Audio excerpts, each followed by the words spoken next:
I walked up to the table quietly. My wife's face registered shock, her mouth agape, looking the least appealing I'd ever seen her.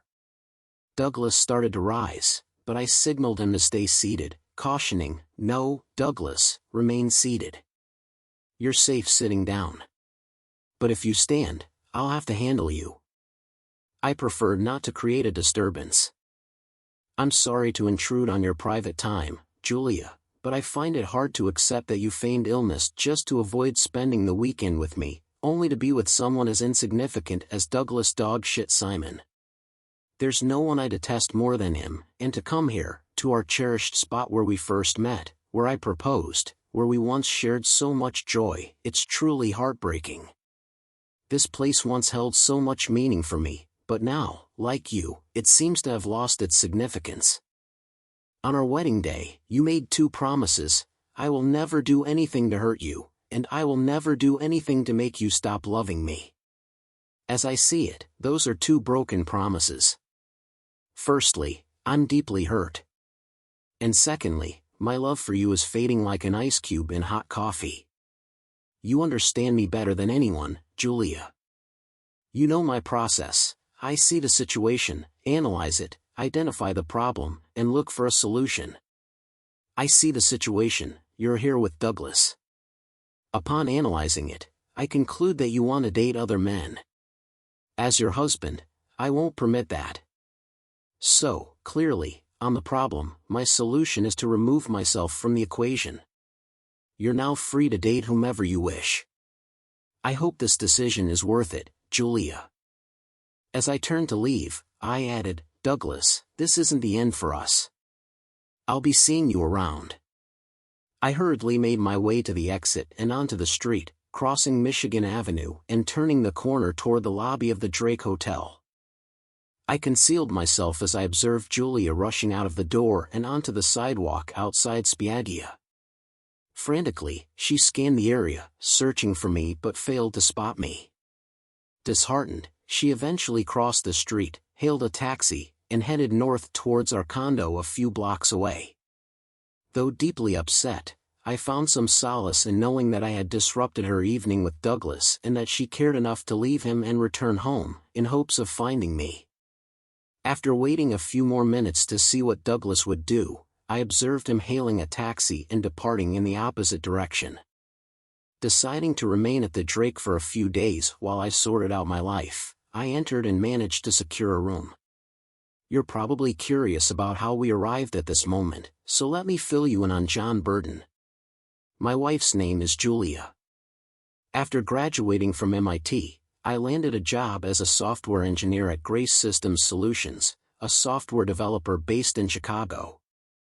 My boss, Greg Grace, was the owner of the company, and I must say, he was a pretty good boss. I quickly climbed the ranks and found success in my role. At the second company Christmas party, Greg introduced me to Julia, his goddaughter.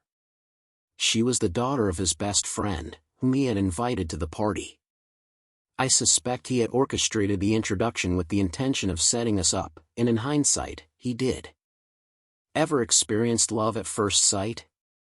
Well, that's what happened to me. Julia captivated me from the moment I laid eyes on her. She was not only stunningly beautiful but also witty, funny, and everything I could have hoped for in a partner. I was completely smitten. We hit it off instantly and never looked back. As mentioned earlier, the party took place at Spiaggia, and it soon became our special spot. 3 months later, during a Saturday evening date at Spiaggia, I asked her to marry me. Without hesitation, she jumped into my arms and said yes. We tied the knot, and with each passing day, our lives improved. Both of our careers thrived, and we often celebrated with dinners at our home.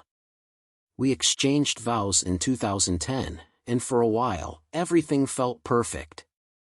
However, about 6 months ago, I began to sense that the honeymoon phase was fading. I understand that it can't last forever, but I hoped it would. While I was pretty sure there was no infidelity, there's always that lingering doubt. It was just a sense that the spark in our romance had waned.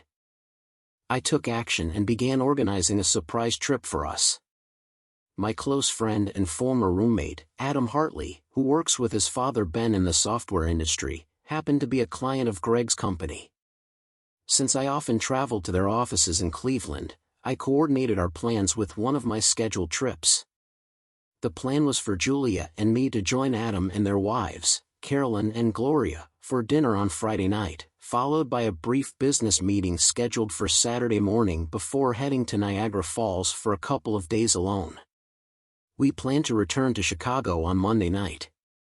My intention was to rekindle our connection, however, Julia seemed hesitant about the trip. Unaware of the Niagara Falls surprise, I had to persuade her to agree to join me. On Friday morning, I woke up to find Julia absent from our bed. After searching, I discovered her asleep in the spare bedroom. I gently asked, "Julia, are you awake?" She stirred and replied softly, "John, I fell ill during the night and quietly moved to the spare bed so as not to disturb you. I'm feeling really unwell and just need more rest. Could you please call my office and inform them that I'm sick and won't be coming in today?" I followed her request and left her to rest while I headed off to work.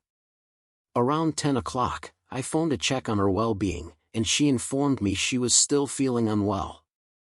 I remarked, "Well, I suppose I'll have to proceed to Cleveland on my own then," with no response. I ended the call, then promptly dialed Adam to inform him of the change in plans and to discuss any alterations. Adam proposed that, given Julia's condition, we might consider canceling the Clubland trip altogether. Instead, both couples could rendezvous in Chicago on Friday night, with Saturday dedicated to shopping along the Magnificent Mile. If Julia recovered by then, we could convene for dinner on Saturday evening. I found the suggestion brilliant and assured him that I'd arrange reservations for them at the Drake Hotel, meeting them at Spiaggia across the street for dinner at 6 p.m. I proceeded to cancel my flight, the Cleveland hotel booking, and all the arrangements made for transportation and accommodation in Niagara Falls. It was disappointing, but sometimes that's just how plans unfold. At 3 o'clock in the afternoon, I phoned Julia to check on her well-being and to see if she might be up for joining us for dinner. However, I encountered a busy signal, and in the midst of preparing my presentation for Adam and Ben, I regretfully forgot to try calling again. Eventually, at 5:30 p.m., as I hurried out, I attempted to reach her once more, only to reach voicemail. I left a message detailing our plans, then hailed a taxi to Spiaggia to rendezvous with the Hartleys. While enjoying cocktails at our table before our meal, Adam suddenly wore a troubled expression and delivered unsettling news. "John, I hate to break it to you, but something distressing has occurred. Julia just entered the restaurant and accompanied another gentleman. They're situated behind you and to your left, near the wall." "I'm truly sorry, John," Adam continued. Turning slowly in my chair to confirm, I beheld Julia with another individual. I hesitate to call him a man, as he was none other than Douglas Dogshit Simon. I despise him and always will. He left my sister Barbara at the altar. 2 days later, he appeared at her door to confess he didn't want to marry her. 3 weeks later, we saw his marriage announcement to another woman in the paper, followed by a birth announcement 5 months later. Barbara was devastated, and though I believe she's better off without him, she's never fully recovered. That's why I refer to him as dog shit and harbor such hatred toward him. But let's return to the present. I was utterly stunned, unable to articulate more than a few stuttered words. The sympathetic expressions on everyone's faces were evident. Eventually, I managed to say, "Well, isn't that something? Clearly, I cannot continue this evening with you. I refuse to ignore what we've all witnessed. I propose that you carry on with your evening and let's reconvene for breakfast tomorrow at 9:30 a.m. in the hotel coffee shop. By then, I trust I'll be in a better state. Furthermore, it's evident that Julia and I won't. For dinner tomorrow night, I deeply apologize. Please forgive me." I embraced the women and both of the men as they were old friends before making my way to the table where my wife was seated. I was fairly certain Adam trailed a few steps behind, ensuring everything was okay despite knowing it would be. I appreciated his concern. Returning to their table, I found myself back in the midst of the confrontation. Now, I'm in my room at the Drake. Having switched off my cell phone earlier, I decided to turn it back on. There were numerous messages from Julia, but like others in my position, I simply deleted them unheard. After deleting the final voicemail, my phone rang again, but I ignored it, letting it go to voicemail. I had no desire to hear anything she had to say, promptly deleting the message and switching off my phone once more. On Saturday morning, I met Adam and Beth then to discuss our business relationship. Guys, I anticipate significant changes in my life, though uncertain of their nature. Before signing the new contract from Greg, I'd appreciate if you could hold off. I need time to navigate my marriage and job situation. You're aware of Greg's Connect option 2, Julia's family, which might impact our arrangement. There might be better options for you down the line, however, if not, I understand. Perhaps you could continue on a month-to-month basis with Greg until my future is clearer. What are your thoughts? In unison, they responded, John will honor your request. Our regards to Greg is because of you, and if your circumstances shift, we'll stand by you. Just inform us of any necessary steps and updates, we're here to support you in any capacity you need. I felt tears welling up in my eyes as I hugged the two of them tightly. Then, the ladies headed into the restaurant, signaling it was time to usher their husbands off to spend their money. Adam's wife, Caroline, grinned and joked, "Come on, darling, your credit card needs some action. I think I'll warm it up for you."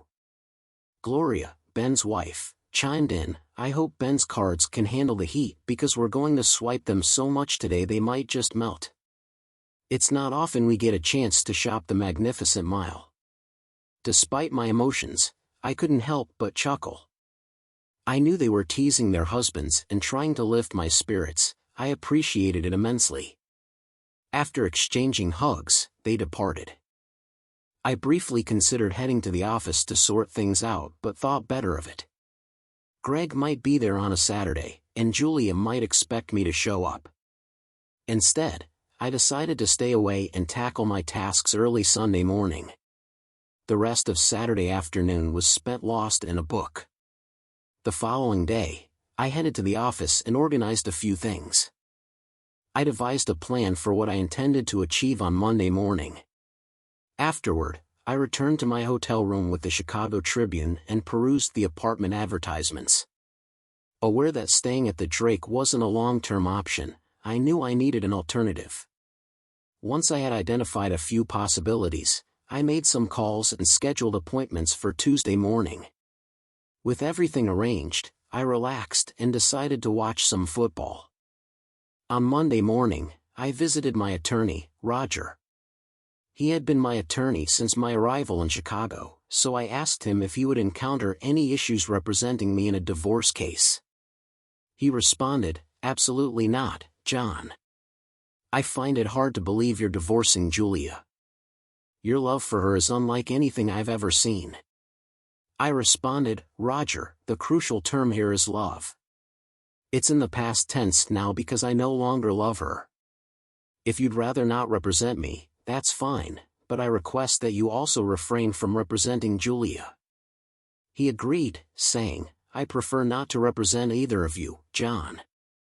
I believe you should attempt to resolve this, but if you can't or won't, then you should engage Jacob Eastern.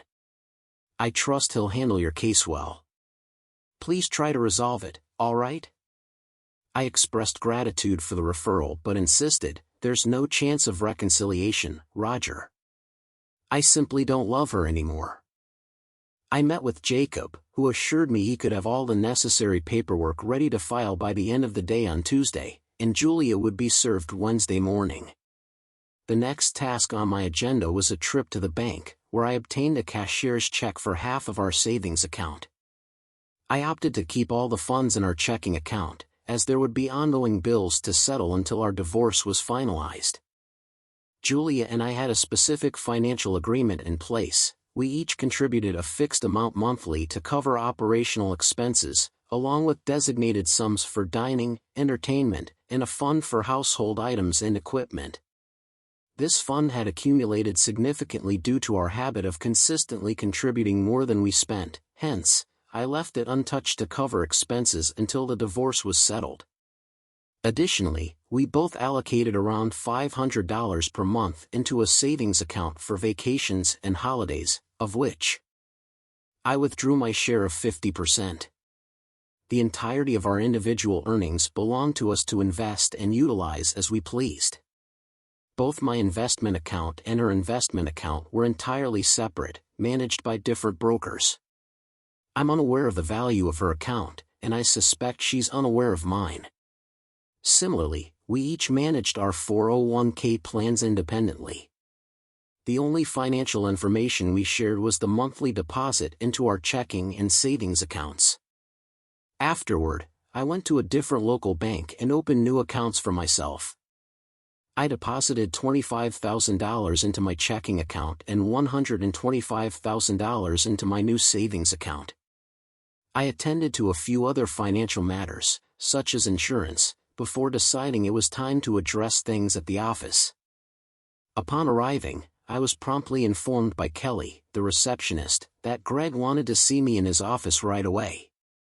I thought to myself, here we go. As I knocked on his door, he beckoned me inside, saying, "Come in, John," and closed the door.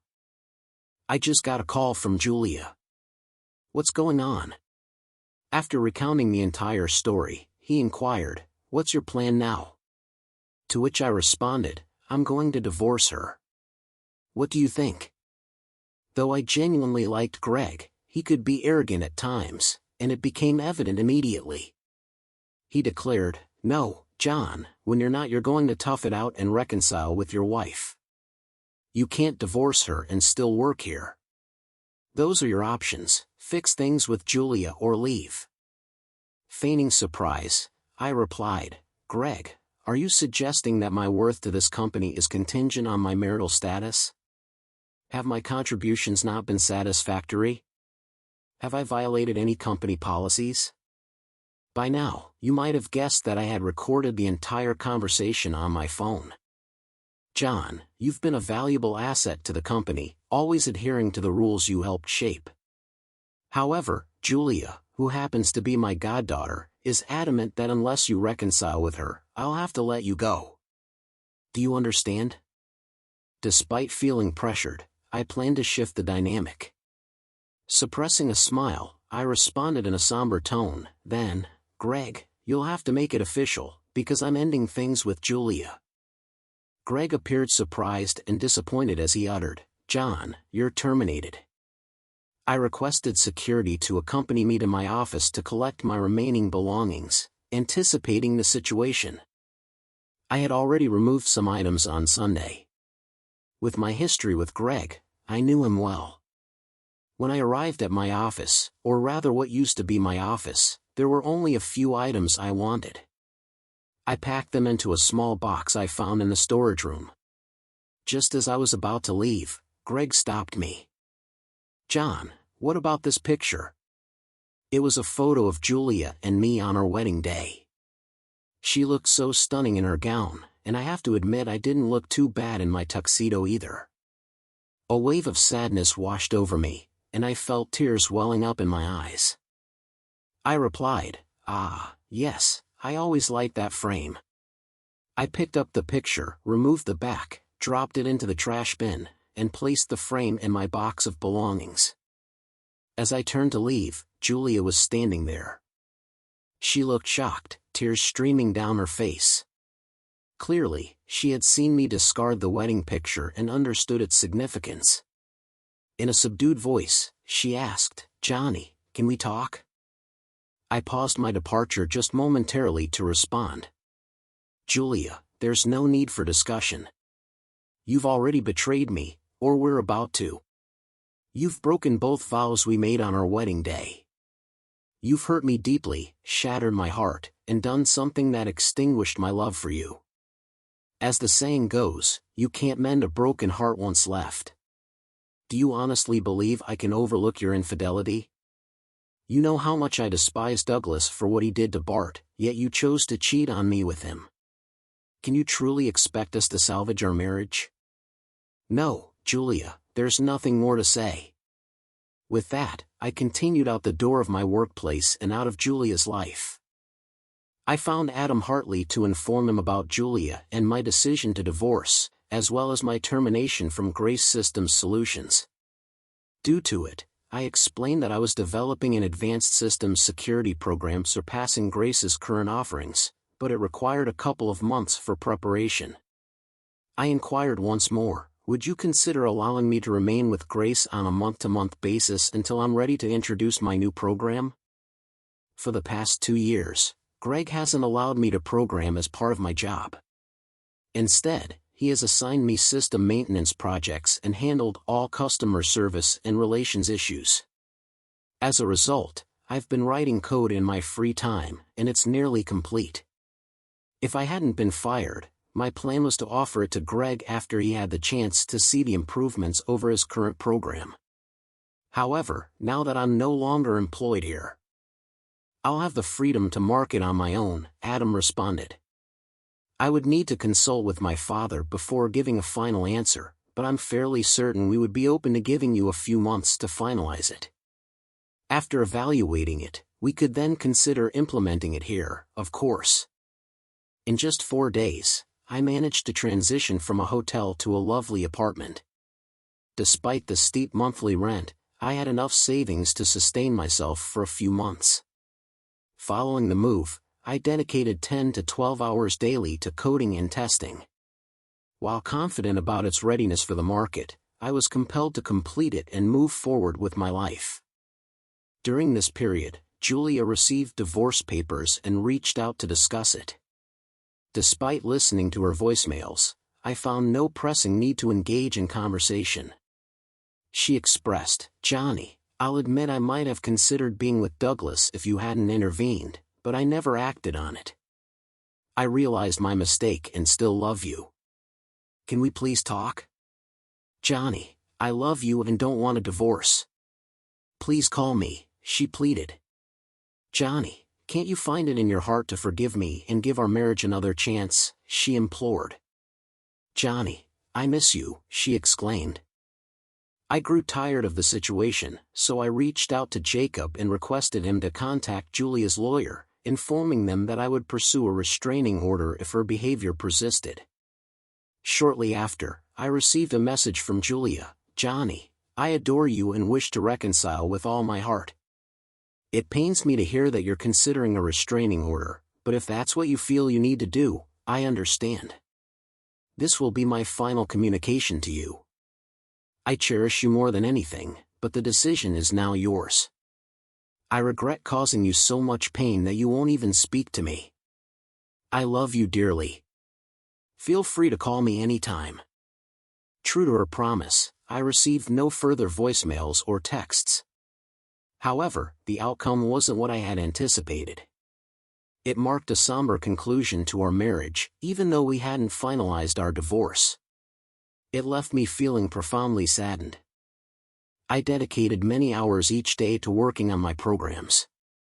On a Friday afternoon, not long after lunch, Jacob called me to inform that we had a court hearing scheduled for the following Wednesday morning with Judge Janice Caldwell. He conveyed that this wasn't good news, as Judge Caldwell had a reputation for strongly opposing divorce, often subjecting individuals to extensive scrutiny before granting it, if she granted it at all. Upon arrival at the courtroom, Julia and her attorney were already present, and our case was promptly called. As we took our seats, the bailiff called for order, prompting us to rise. Judge Caldwell entered, greeted us, and then turned to me, posing the question, "As the petitioner in this divorce case, I'm inquiring whether you would consider dropping this action and instead return home to work on your marriage."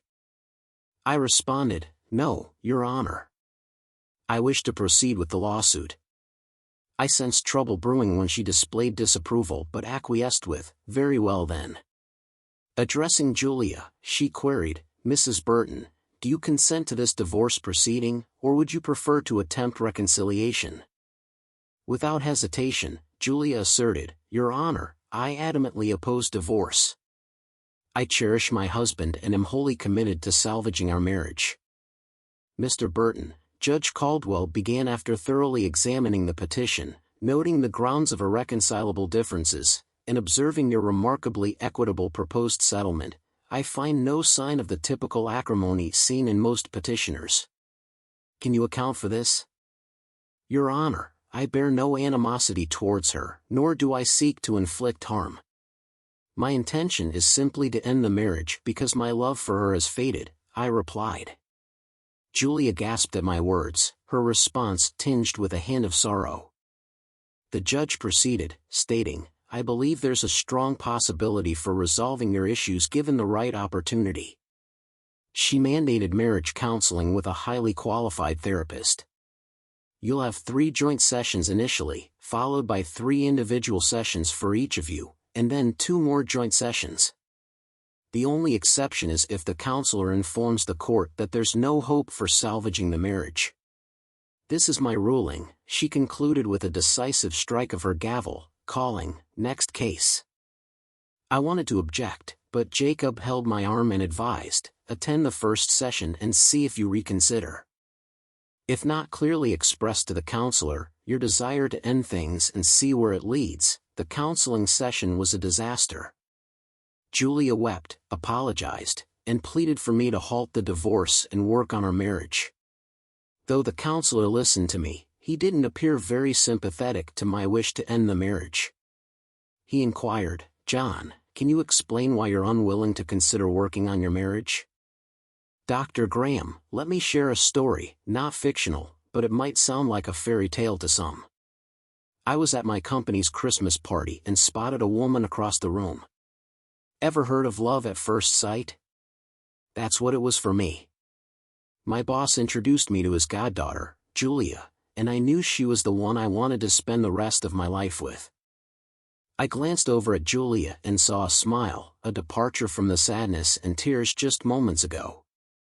She seemed perfect for me, and apparently, I was perfect for her too, because not long after, we became deeply involved.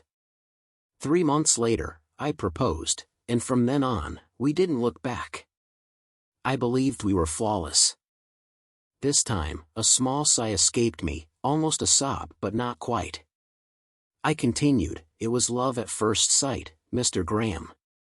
It wasn't a gradual growth, it happened instantly. Love at first sight.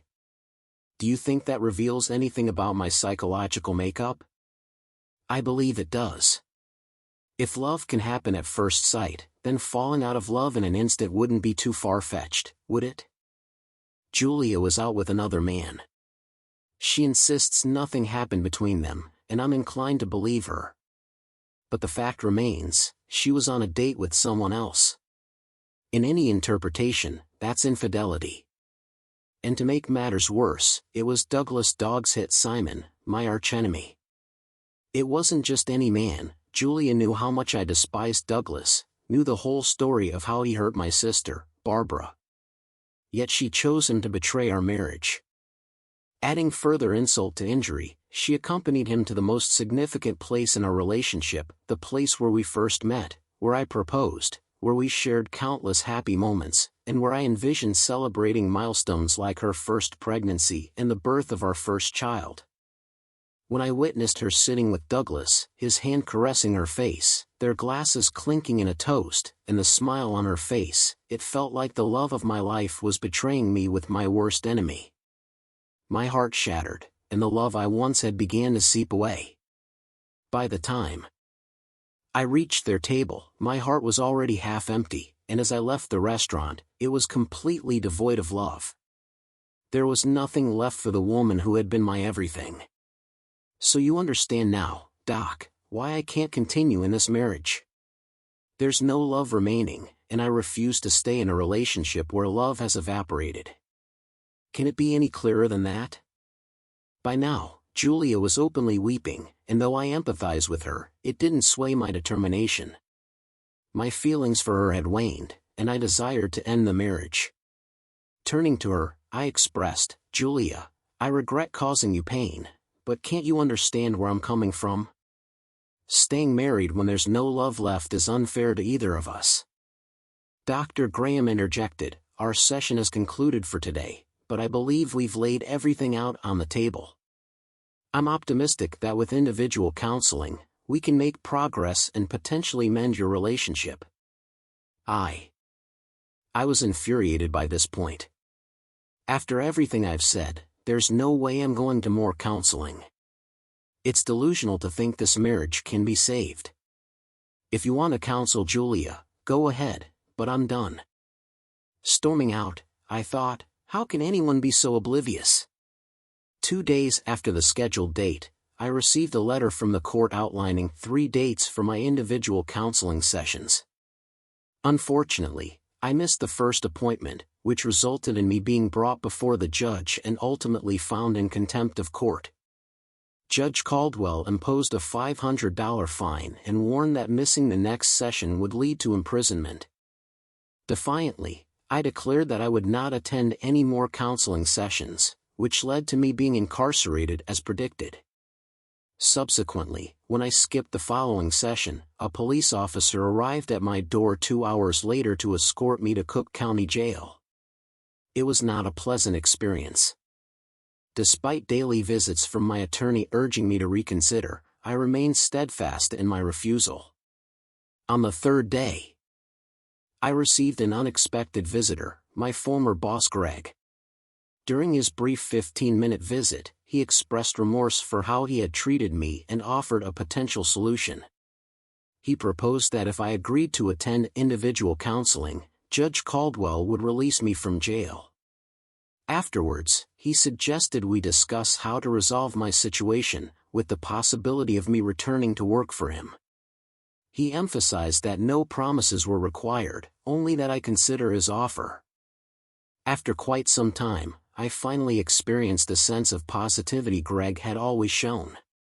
Greg had always been a reliable friend until the fallout with Julia. I agreed to his request and promised to consider returning to work for Grace System Solutions. The judge arranged my first individual session for the following day. An officer accompanied me home, waiting while I prepared for the appointment. He then escorted me to the session and waited until it concluded. The session involved the expected psychological probing, and I made every effort to cooperate. Afterward, Dr. Graham escorted me out and informed the officer, "Mr. Burton was very cooperative and has agreed to attend the next session a week from today." The officer cautioned, "Very well, Mr. Burton, you are free to go home, but let me warn you, if you miss next week's session, you'll face Judge Caldwell again. I wouldn't want to be in your shoes then. She's one tough woman when angered, so my advice is not to skip that session." I phoned Greg and scheduled a meeting at my place for the following day. We spent the entire morning discussing his proposed plan and making all necessary arrangements to achieve our goals. Then we went out for lunch. Afterward, we reconvened to talk about my future involvement with Grace System Solutions. I expressed, "Greg, I've always held you in high regard and you've been a great friend. However, I have to prioritize my own interests. Do you recall when I received my last promotion? You instructed me to refrain from programming, citing that my role as Assistant Maintenance Manager and Customer Service Relations Manager was too vital to delve into coding. I enjoy coding, Greg, so I've been developing an advanced security program that surpasses anything currently available on the market by 4 generations. Believe me when I say it's groundbreaking and would completely transform the security landscape of our country. You're aware of the ongoing challenges retailers face with hacking incidents. Well, with my new program, that will become entirely impossible. I'm just a couple of months away from conducting tests on real company data, and I anticipate it will be ready for implementation within 3 or 4 months. Greg nodded. Do you have Ben and Adam lined up for testing? I grinned and replied, Greg, I could never deceive you. Yes, they've agreed to give it a shot. You know they're supporting you because of my personal connection with Adam, and frankly, if my project succeeds, they might lead your side. Greg nodded. You're probably right. But how are you planning to bypass the non-compete clause in your contract, Greg? The non-compete clause only kicks in if I resign or get terminated for cause. Neither of those scenarios applies here. You terminated me because I refused to sort out my marriage, so there's no issue with the non-compete clause, he smirked mischievously. I'm not trying to be confrontational because I want you back on the team, but I could have easily fabricated some work-related issues as a fallback plan. I chuckled at him, and he seemed visibly annoyed that I found amusement in the situation. John, he continued, I recorded our conversation when you terminated my employment, and I distinctly asked if any work-related issues led to my dismissal. Your response was a clear no. My termination was solely related to Julia, not my performance. I have a recording of our discussion. Why did you feel the need to record our conversation, John? Greg inquired. Because, Greg, I know you well. I understand your feelings for Julia, and I was confident you would do everything possible to dissuade me from divorcing her. Fair point, Greg, conceded John Preston. I anticipate significant profits for my new software venture, and I'm prepared to share that success with you, Greg, under certain conditions.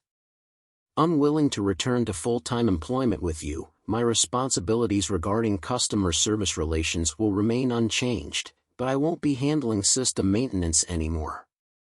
You'll need to hire a manager for that role who will report to me due to its close alignment with the new program.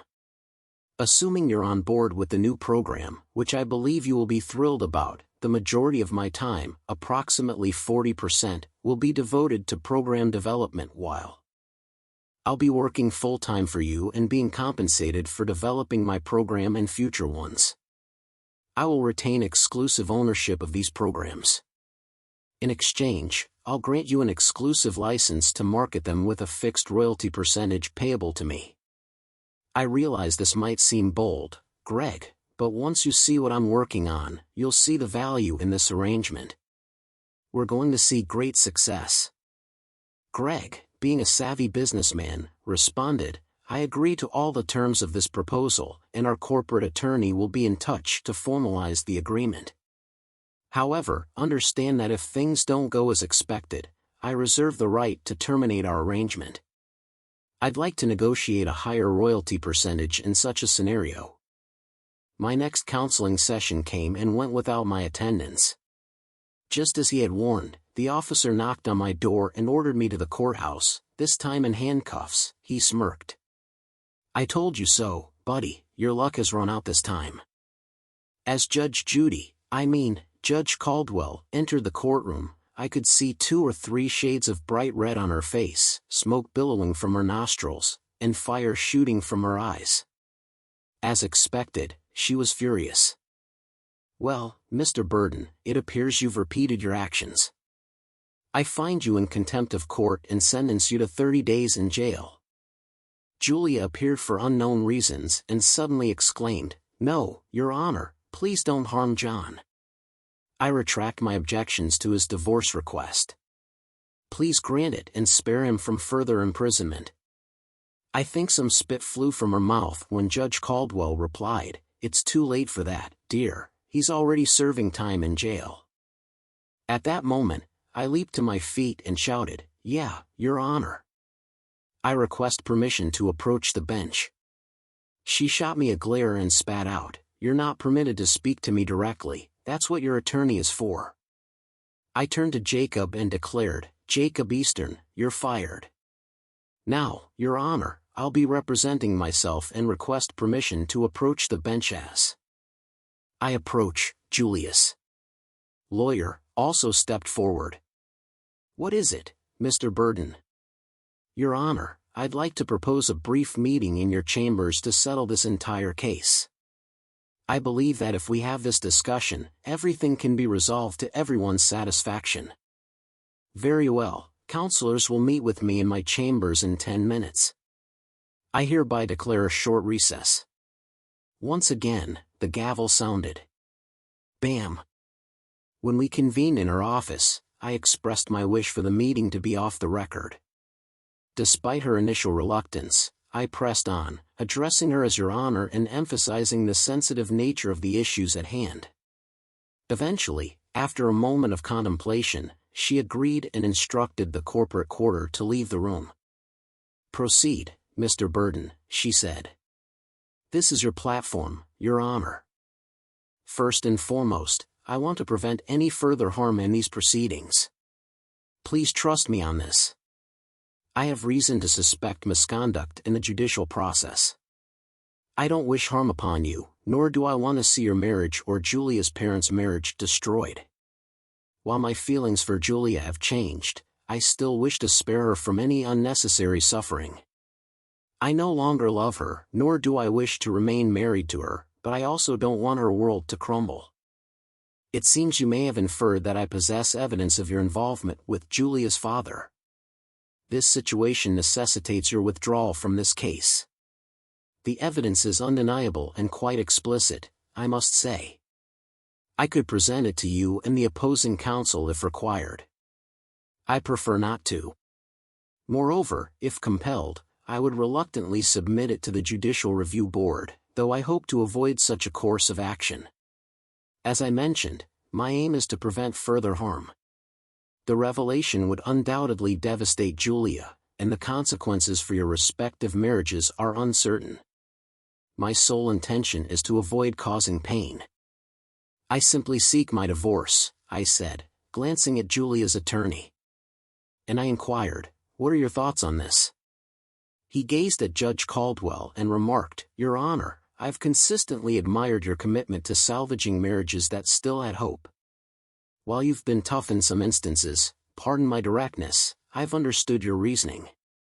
If Mr. Burton's evidence does indeed exist, I'd be disheartened to learn of your affair, and even more so that you didn't step aside from this case. Yet, like him, I wouldn't wish harm upon you.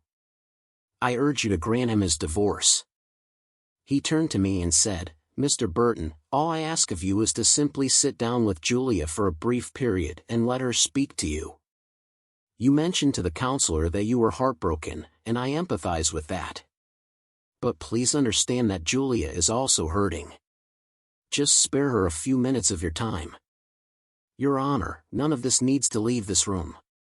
If you grant the divorce, upon our return to the courtroom." She granted the divorce and approved the proposed property settlement.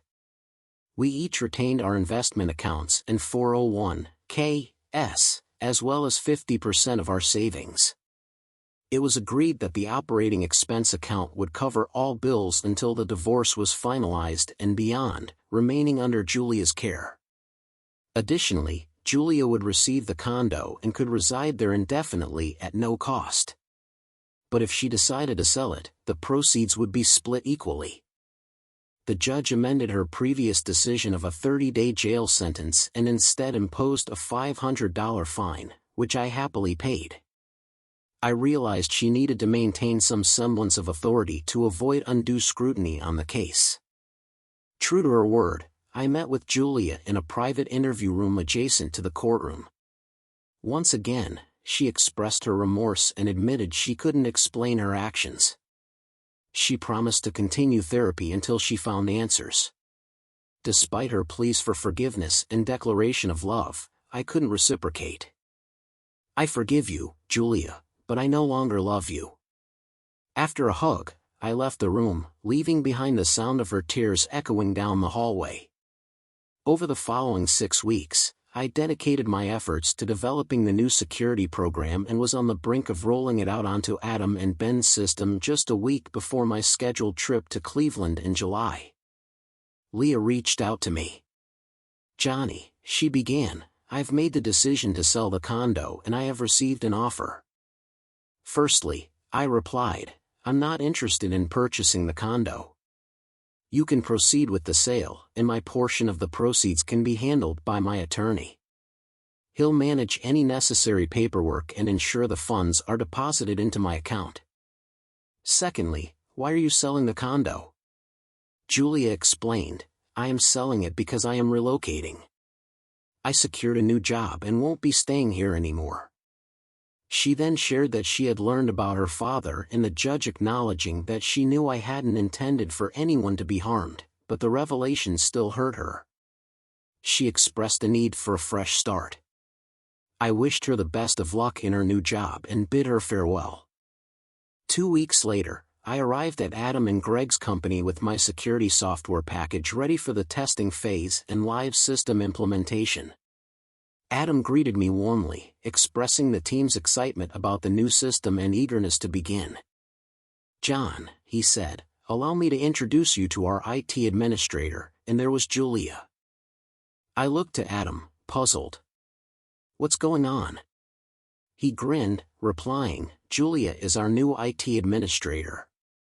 I'm confident you're aware of her talent and I'm sure you'll have no trouble collaborating with her to implement the new security package."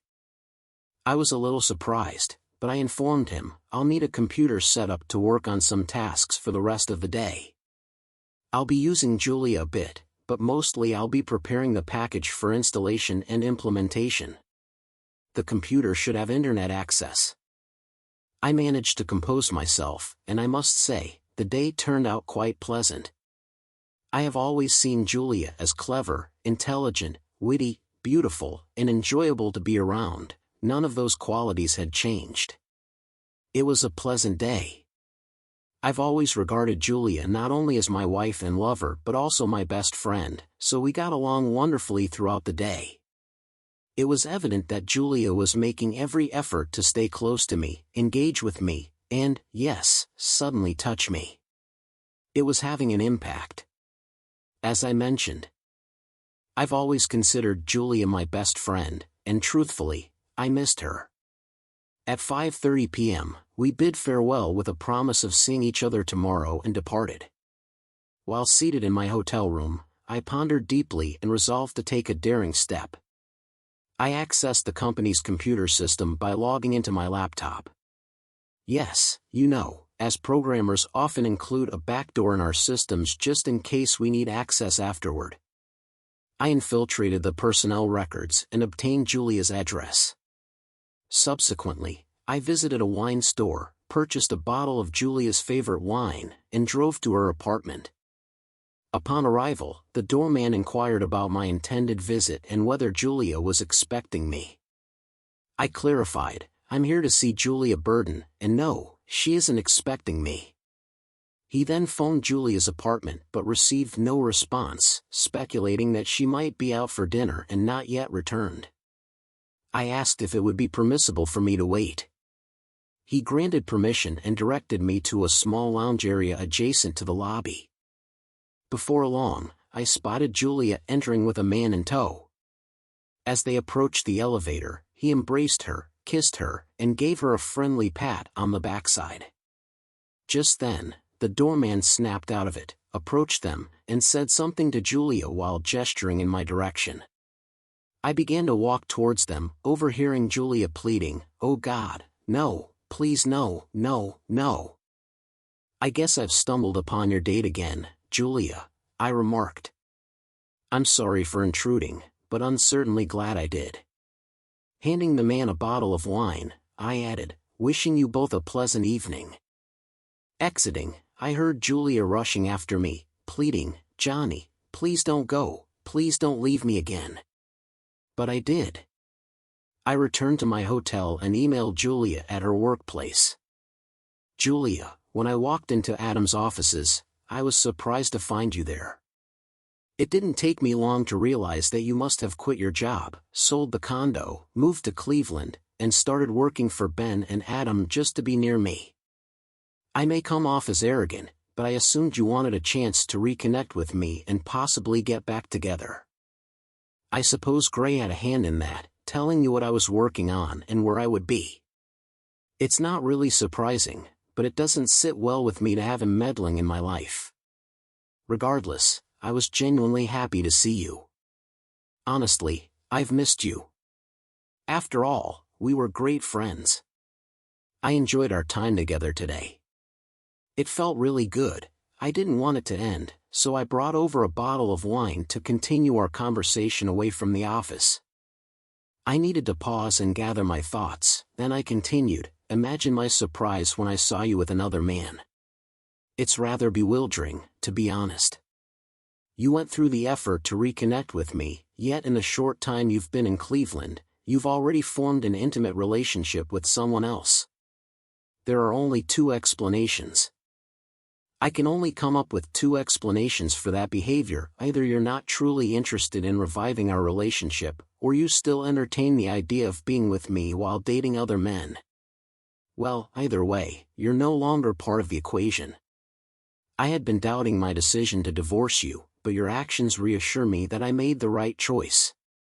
What frustrates me is knowing that I almost fell for it again, believing that you cared about me. You don't, you only care about yourself. I hope someday you find what truly fulfills you, what brings you happiness. The only thing left for me to say is, don't try to pursue me in any way again. As far as you're concerned, I should cease to exist. I wish you all the best, Julia. I followed up with another email regarding the software installation. Julia, I have attached a file to this email with detailed instructions on how to activate the security software. There's a 2-word password required to access both the file and the security system. I'll let you figure out what those 2 words are, but if you recall our last meeting at Spiaggia, it should be straightforward. If you can't remember, maybe Adam can help, as he also heard them. As it turns out, the passwords were broken promises. Those 2 words would always grant access to the security system. It was a bit petty, but whatever. Every time she accessed the system, she'd be reminded of how she neglected our marriage.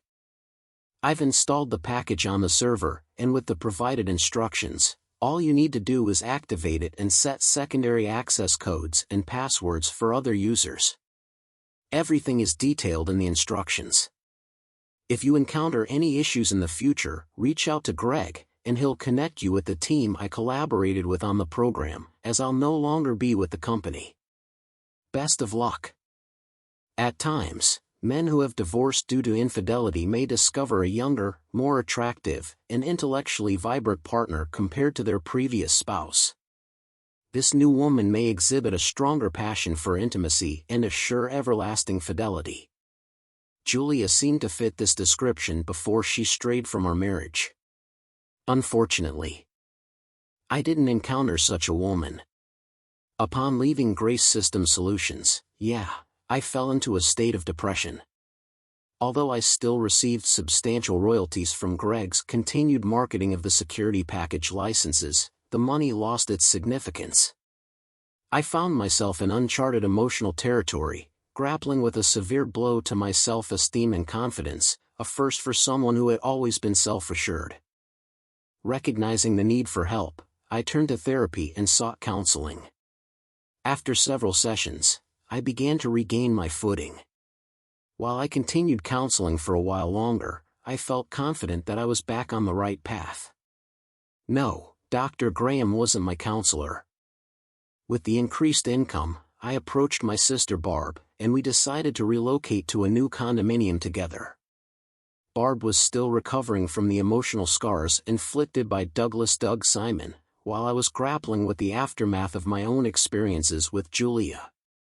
I invested in a lovely 2-bedroom condo, complete with a stunning living room, dining area, and a top-notch kitchen arrangement. The spacious office area was particularly ideal for my needs. A couple of months later, I met my sister's friend. Her name was Jessica. From that moment on, Jess and I became an inseparable couple. It took us a while to really understand each other, to understand what is most important to us and what works best. We got married a few months later, and I was incredibly happy. We did not postpone the creation of our family, and at the moment, we have 3 wonderful children. Our daughters have inherited their mother's gentleness, while our son, the youngest, has a gentle kindness combined with resilience that does not allow his sisters to bully him. I've also developed a couple of other very successful programs that Greg effortlessly promotes. As a result, we have accumulated a considerable fortune and enjoy spending time with our children, and sometimes alone with ourselves.